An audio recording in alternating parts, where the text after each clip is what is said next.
Hello everyone, my name is Kieron Hales, owner and chef at Zingerman's Cornman Farms. Welcome to my home kitchen.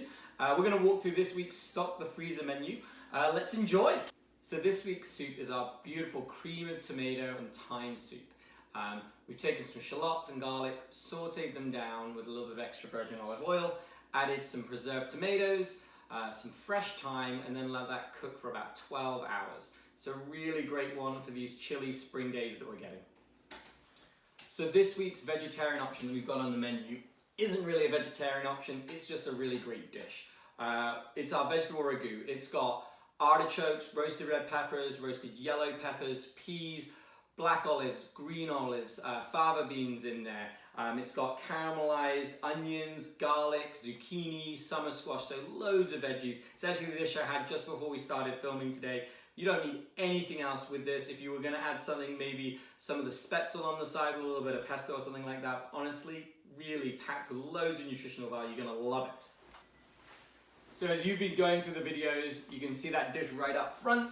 Ooh, let me reach for it. We've got our cottage pie. This was the dish that we put on the menu the first week, and definitely something I really enjoy to eat. And so this is actually cottage pie and not shepherd's pie. So there's a difference. Shepherd's pie is made with lamb.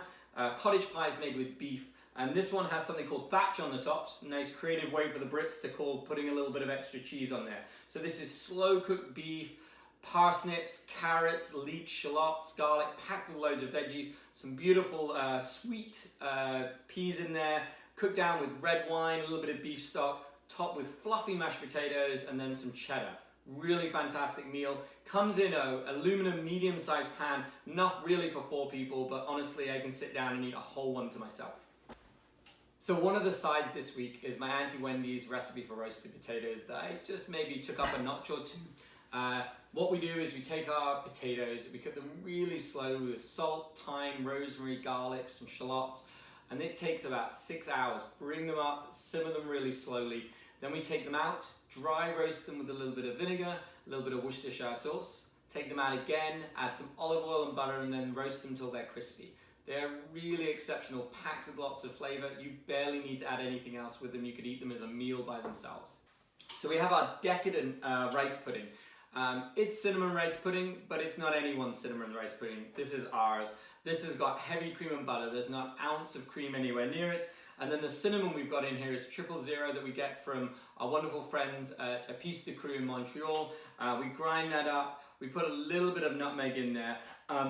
When you get this, you're going to want to warm it up ever so slightly on the stove. So if you take a splash of water into the pan, add it in there and just warm it all the way up. Don't worry if some of that butter separates. That's what's going to make it so luxurious when you eat it.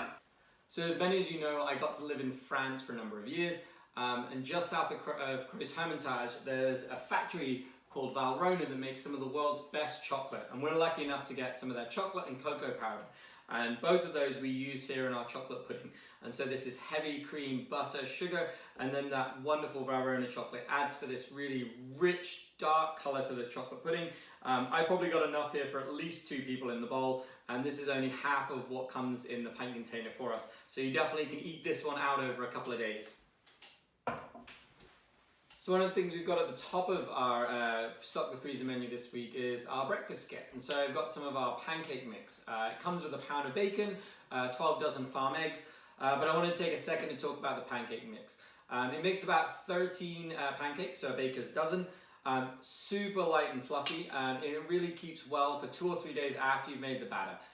When you do get it, the recipe for the things you need to add is just on the top, and it's just going to be some milk, some eggs, and a tiny bit of butter. You only have to let it sit for 2 or 3 minutes. It's a really great quick breakfast for the kids when you wake up. Enjoy!